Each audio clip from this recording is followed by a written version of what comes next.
You know, I read in a book that water makes love to lotus flowers, and hence they bloom elegantly.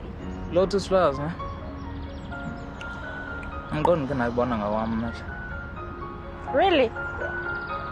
Well, you're looking at one now. This is for our Black Queer Love page, by the way. Yes, I love the amazing work that you guys are doing. I know that, like, this is an amazing thing. I love the fact I've watched a few of your episodes and I really love them so much. I think you guys are doing great. Thank you. So, I mean, you obviously understand why we have you on the show. Yeah. We're excited, obviously, with the work that you're doing. But before we start talking about, like, Feminine Lotus, which is your short film that's premiering pretty soon. Yes!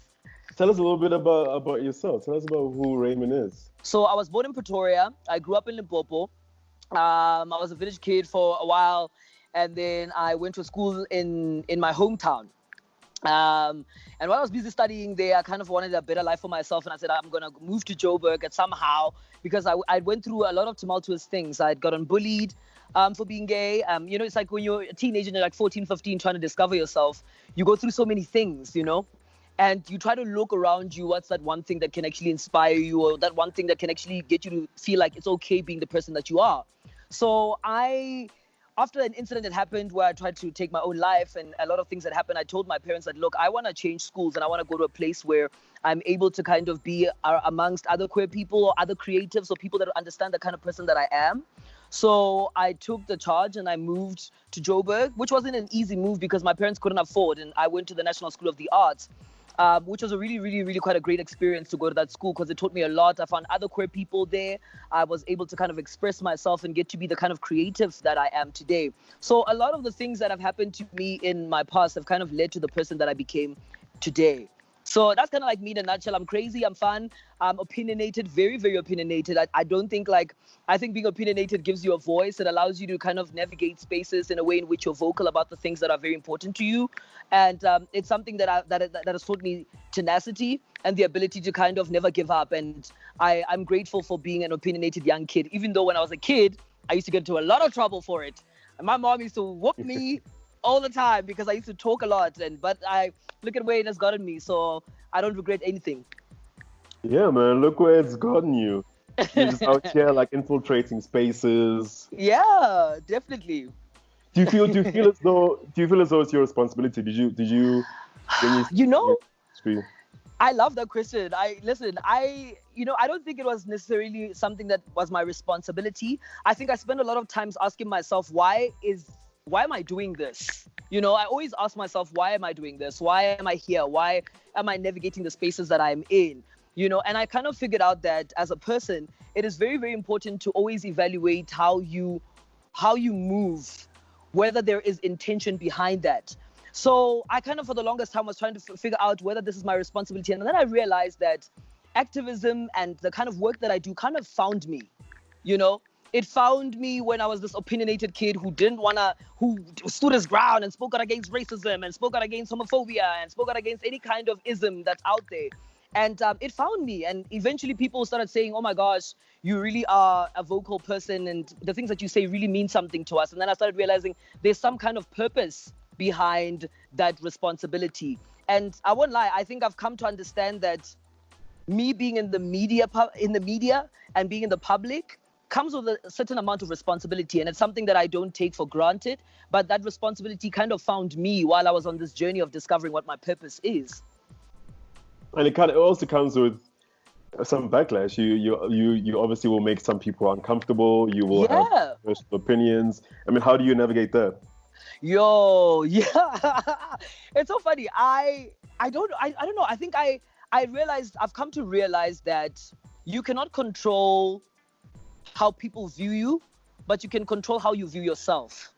And that's one thing that I've come to understand is like, if I can control my own narrative, I'm able to navigate certain spaces, even when people they don't, even when people don't like me, even when people don't like the kind of work I do. Because I know throughout this journey, there's been people that have pissed off. There's been people that have made angry, where people are like, yo, you think you are the person who's the vocal voice for the LGBTI community. You know, I'm like, yo, man, I'm just like here trying to be opinionated. If I'm not going to use the platform that I've been given to advocate for people who don't have a voice, then what am I doing? You know, there's like, I think how I've navigated that is just literally focusing on myself and focusing on my purpose and why I'm here. And that's kind of like how I've done it thus far. Sure. Okay. I mean, it's interesting that you say that, because we're going to start talking about your film now, Feminine Lotus. For me, like, the most exciting thing is that it's on probably the biggest platform we have in this country, you know? I mean, it's premiering next Wednesday. Next Wednesday. Yes. That's prime time stuff on SABC 1, right? It is. It's crazy. on a weekday. So tell us a little bit about Feminine Lotus. I mean, I guess the origins of the idea, where it comes from. When I was in university, you know, when I moved from Limpopo and I moved to Joburg, I had come out and I had embraced who I was. I'd met other queer people that gave me the bravery to be myself. And I started realizing that, like, where I come from, people lack some kind of information or some kind of relation to other people. So I started a movement called Rainbow Kids. At first, when I was in university, it was just me, like, gathering a few friends and talking to them about, like, do you know what being gay is? Do you know what being lesbian is? And do you know what being transgender is? And that kind of led to the movement growing bigger. And by the time I got to university, it became this huge peer-to-peer movement where I was able to kind of go around educating people about what being a member of the LGBTQI plus community is. And in that process, I then started meeting very interesting people. I started meeting other people of other experiences and how they navigated those spaces and hearing their stories. And the more I listened to their stories is the more that I kind of understood myself. So I met a really incredible friend of mine called April Chabalala. She's a trans activist, a really, really incredible woman that I admire and I love so much. And I've spent a lot of time with her. And if you go on YouTube and try to find some videos about Rainbow Kids, they are there. You will see me looking young and being this very passionate and eager kid. And so from my time of spending time with April and getting to know her as a person, getting to understand her as a person and getting to hear her experiences, that kind of inspired me and propelled me to write Feminine Lotus. I then started exploring more and trying to understand the lived experience of trans people and what they have to go through in South Africa, and how I can use that to be able to turn that into art. So I guess April Chabalala is the person that inspired the birth of Feminine Lotus. Has April seen it? Yes, you know what? Let me tell you something. She has not seen it, but I'll tell you this. I'll tell you this. She knew about it, and I made her read the script, and I actually wanted her to play the role initially. You know, like I was fighting, and I was like, oh my God, this has got to happen. This has got to happen, because like I believe that she has the talent and she's capable of doing it, but she didn't have any training, an actor training experience. But I was adamant about literally putting her in that role and really getting to see her embody it and take it further. And when she read the script and she went through the pages, and she's like, wow, this is an amazing story. It's so significant. And thank you so much for telling the story. And I think when I heard that from her and she was able to tell me that, it kind of gave me motivation to keep going, because it can be very scary. It can be very scary when you are in the front line and you are the person who is proactive about certain conversations. It's like you then start feeling the weight of the responsibility to ensure that you do it right. There's a certain pressure that comes with that. I'll be honest with you. It's like there is this pressure that comes with wanting to do it right and wanting to do it properly. And I probably will make mistakes as a person, but I think the most important thing is to be accountable when it comes to making those mistakes. You know, so she's seen it, she read it, and she loved it a lot. And I actually wanted her to really like be in the show like that. But there's future projects that I definitely plan on working with her in, because I definitely think that she's capable. I even gave her acting lessons to say, yo, this is something that I see you doing and I want you to do it. And I'm adamant about it. So that's how kind of, you know, Feminine Lotus came about. Okay, so that's the inspiration behind it. But what's the story specifically? Give us a little rundown of the story is basically about like this depressed trans girl who gets outcasted by her parents to go live with her sister in Johannesburg. When she gets to Johannesburg, she gets to live with her very transphobic, homophobic, religious sister, who is like against any kind of thing that is unorthodox or anybody that doesn't fit into what she believes. So, and what happens with when we first meet the character of withe, which is the character in the story, is that we see her as this depressed young girl who's trying to figure out herself in the world. And all of a sudden, she's jolted with the idea of love. And she's trying to figure out, how do I define love for myself? How do I figure out my place in the world? And it was kind of like very difficult to try and tell that within a 24-minute timeline, but it was very fulfilling to be able to kind of shape the story in the way that it did. So she goes through this journey where she experiences love for the first time, and it's forcing her to question herself and if she has enough self-love. And through that, she realizes that she has always had the capability of loving herself, and she's able to kind of go through this journey. And it's not because she fell in love that made her realize who she is. It's about who she is that makes her who she is, you know? And it's kind of like the message that I do hope that people will be able to see when they watch the film, because there's that human experience and the human quality. And what you see is a trans girl going through society and trying to figure out how to navigate certain spaces. And she's jolted with the idea of love, and that forces her to go on this journey of discovering who she really is in the world. Yeah, I was actually going to ask you that. I mean, it sounds as though like you touch on a lot of heavy subjects, big subjects. Yeah. Very broad. And how you were able to, you know, succinctly like put that in a 24-hour, to sort of 24-minute short film. Yeah. And also, I mean, what you were hoping to achieve and what you're hoping people walk away from having learned from the story. Yeah. I really I do hope that people, and I got this question as well that I did with Mamba Online, and I said to them, look, I hope that when people see this film, they will see the human experience of withe, and they will get to see the human quality of the story and what I'm trying to do. And what I was really trying to say with this art form is the fact that, like, you know, trans women are capable of being loved, and they deserve love, and that's what I wanted them to see in the story.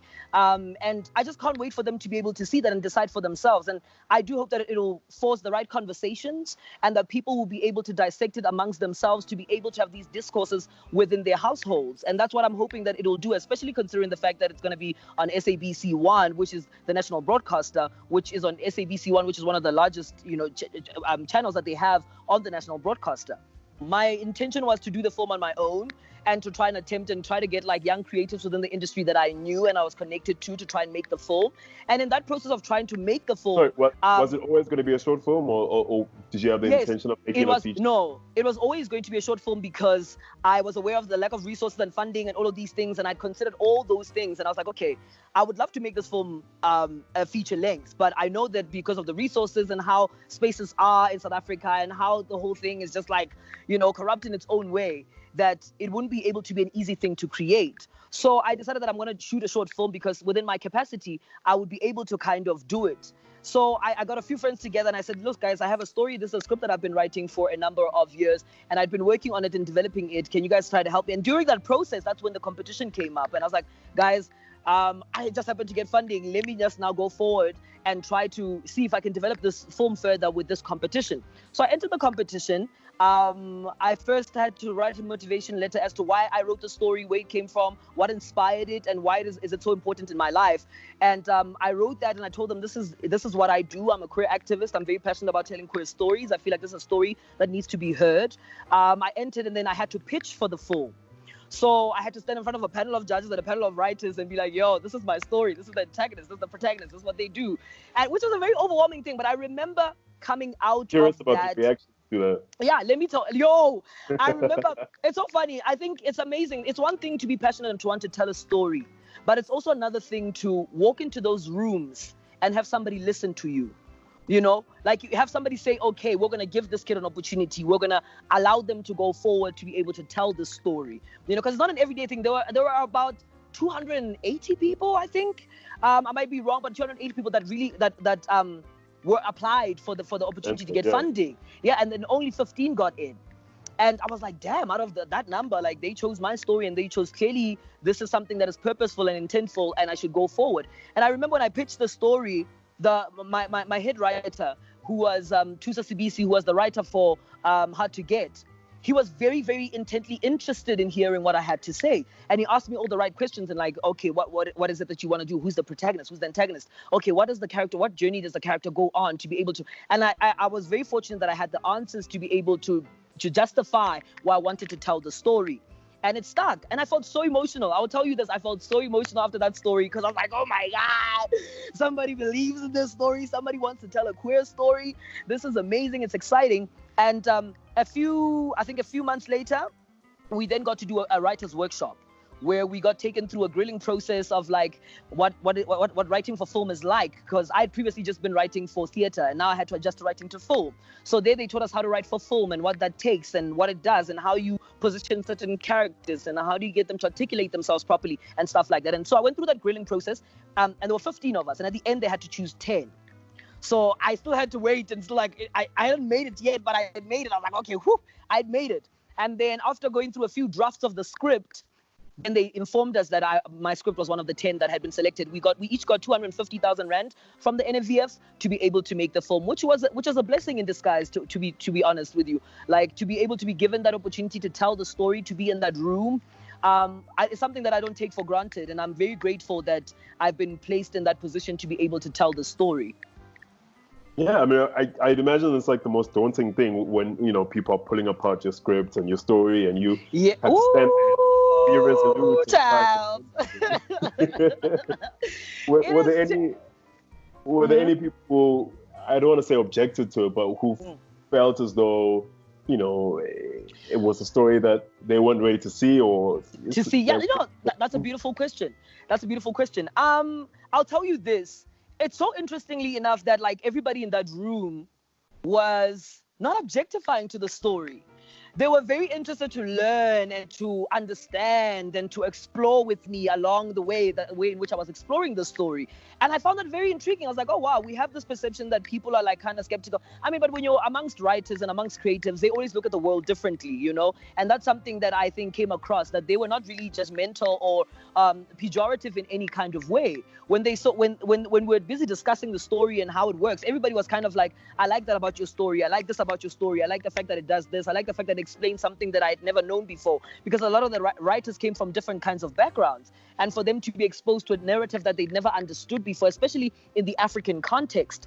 So there was nobody in the room that kind of objectified or kind of said, no, I don't think the story should be told. And I must give a big shout out to Tusa Sibisi, man, because he was really for my story. Like he was like, yo, kid, like this is a story you have to push. He was telling me about other stories that he'd watched. He's like, I watched Tangerine, I watched this, and I feel like, this is a story. And I was like, damn. And from a young writer, hearing that from an older writer and somebody who's matured in the industry, it's quite comforting, and it allows you to kind of keep going in the narrative that you want to explore.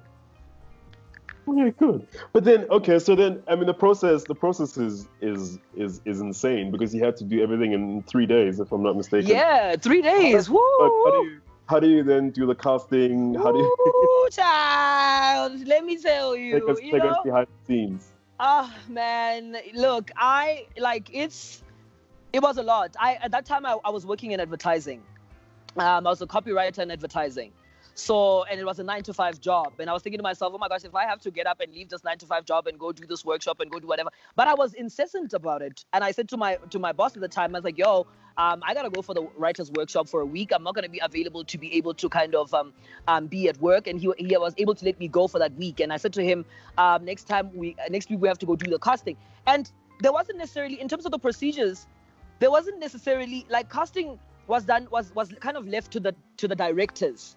They were mostly responsible for doing the casting of the show, but I wanted to be involved in it because I understood how important it was for me to be involved in each process of how the film was going to be told. Sure. And I remember my director and I were going back and forth, and I was like, yo, man, like, we got to talk about this. And he was asking me, why is the character's hair red? Why is this, that? And whatever, because obviously directors want to make their own changes. And it's so funny and interesting enough when I had arranged a meeting to go meet with my director.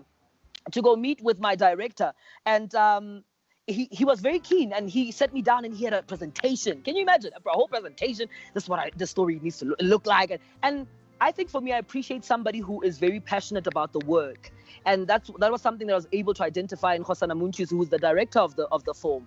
And he did an incredible job with how he imagined how the film needed to come out, what kind of image needed to kind of be portrayed through, and all of that. And we obviously had our own quarrels there and there, but I think the ultimate idea is the fact that we followed each other through and we're able to kind of carry the vision through. And that's something that I don't take for granted. So it was really crazy to try and shoot a movie in 3 days.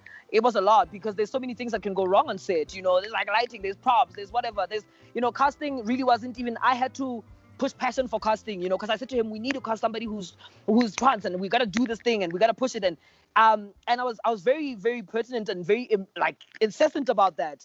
And I pushed passion for it. And, because of time and everything, we had to move everything along because there are other 10 films that we had to consider. And, but I think moving forward, I look forward to opening it broader up because there's a lot of projects that I'm working on right now. So I'm excited to see how that's going to pan out. Sure. I mean, we talk so much about representation and the importance of it, right? Yeah, yeah. And also, I mean, I get the sense that you feel as though it's your job. You call yourself the gay superhero, right? Right. Why did I just do that? Why did I do that? But it is what it is, and yeah, it is what it is, and I'm gonna take it. And because it's also it has empowered me. It has really empowered me. I realized that me calling myself the gay superhero, it wasn't about other people. It was about me, because when I was growing up, I didn't see any superheroes that looked like me. And I was like, yo, man, I'm going to be that superhero for somebody else. I'm going to be the person who's in the front line. And like you said, I can tell you this, that I know that there'll probably be people that will criticize me and they'll probably criticize the film. And that's something that I am prepared for, because I think in any way in life, anything you do, there'll always be people that you won't make happy. And that's just the way things are. Yeah, well, first of all, if they don't criticize it, they haven't watched it, right? So that's a problem. That's true. And then again, not everybody who's going to tune in is going to be a fan of your work, is going to be a fan of the story. Yeah. That's just part of being creative, right? Not everybody. True. You're not going to please everybody.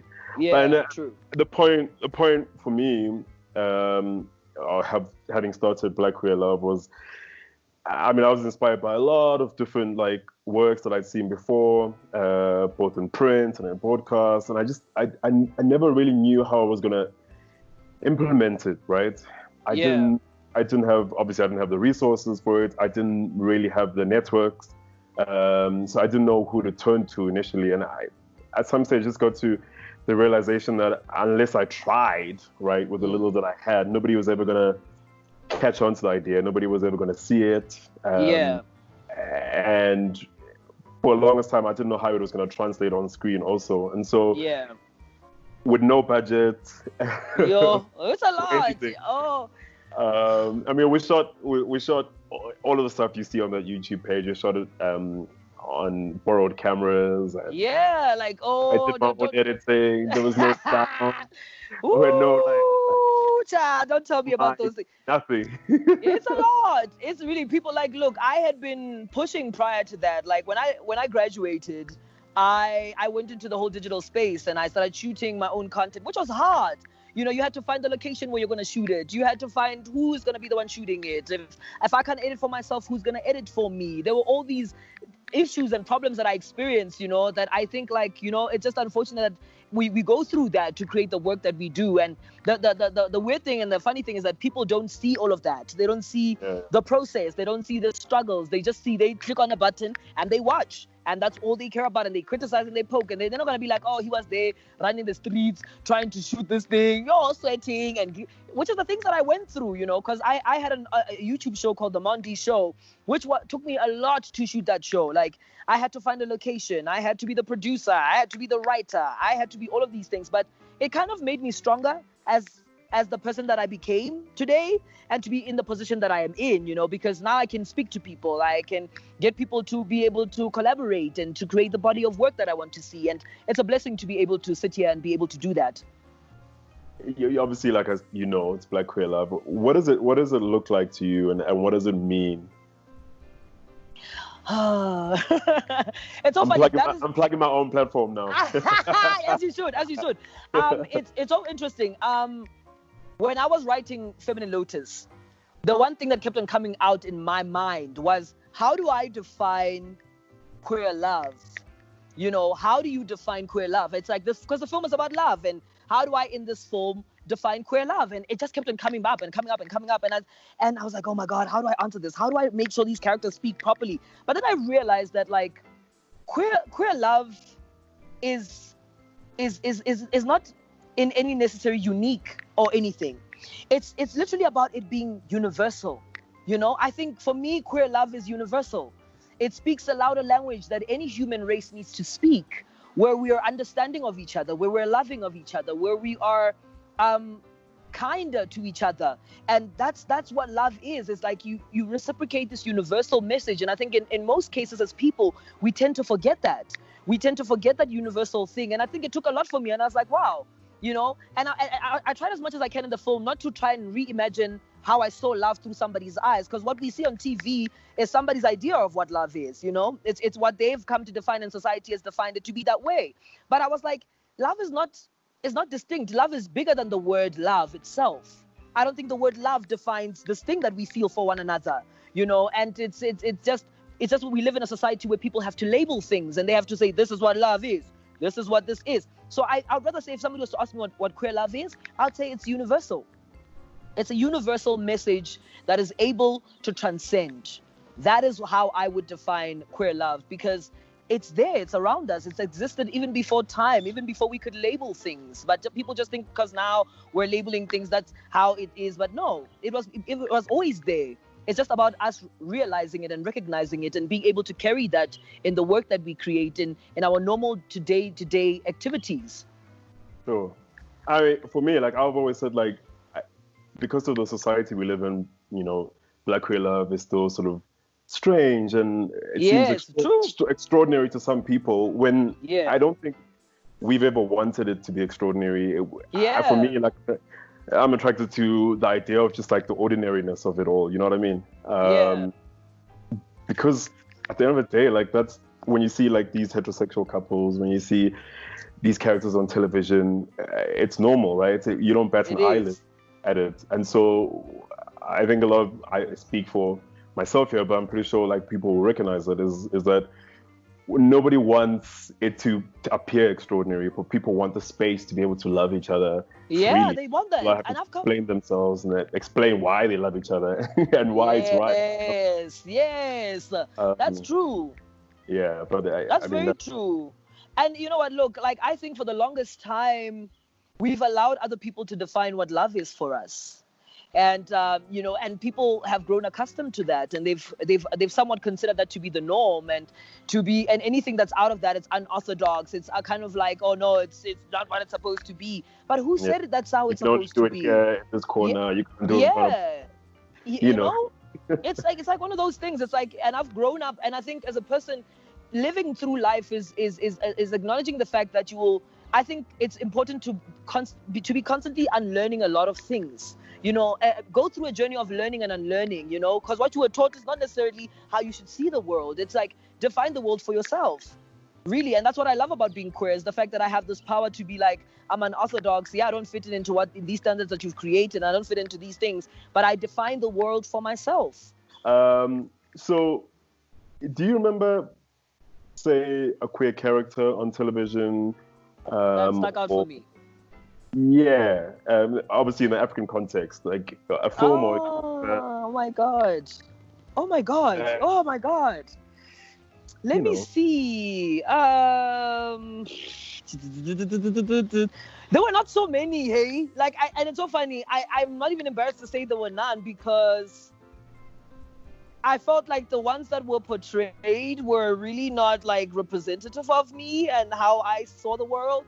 I think a lot of the times, if you look at shows like After 9, that was mostly basically about a man living a double life, you know, and I was like, okay, I'm not trying to live my life like that, you know, and I was like, okay, I couldn't, you know, and even with Intersections and that episode they had, I was like, I get it, but it also represented the reality that there are people who are still living double lives, you know, so I think for me, in the African context, I couldn't find any character that I could relate to that spoke truly to me and who I was as a person, you know? I think, yes, it spoke to my sexuality, but it didn't speak to the kind of gay person that I was. You know, it's like we need to now start having this narrative of like there are multiple different types of gay people. You know, like gay people are not all the same. They're different. They express themselves differently. They're gay they're multifaceted. You know, there's some gay murderers out there. There's some gay killers. You know, people don't want to believe this, but this is the truth.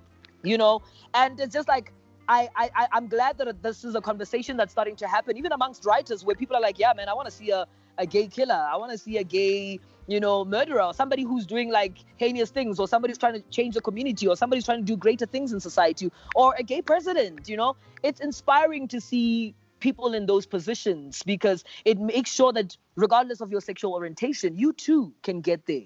And that's what I don't take for granted with media. And I'll tell you this, there's a number of projects that I'm working on besides the feature length that I'm excited and I can't wait to share with people because I think with that body of work, I had spent a lot on my own personal stories, and I just hope it's a TV series, I'll tell you that. And I just can't wait for people to see it. And when they do see it, I hope that they will get to see the universal message and they'll finally get to understand that this is who we are. And we are human too, and this is our story. And listen to us, hear us out, and let us live with you and make the world a better place. Because I think as a collective, as the human race, I think we should try to make the world a better place.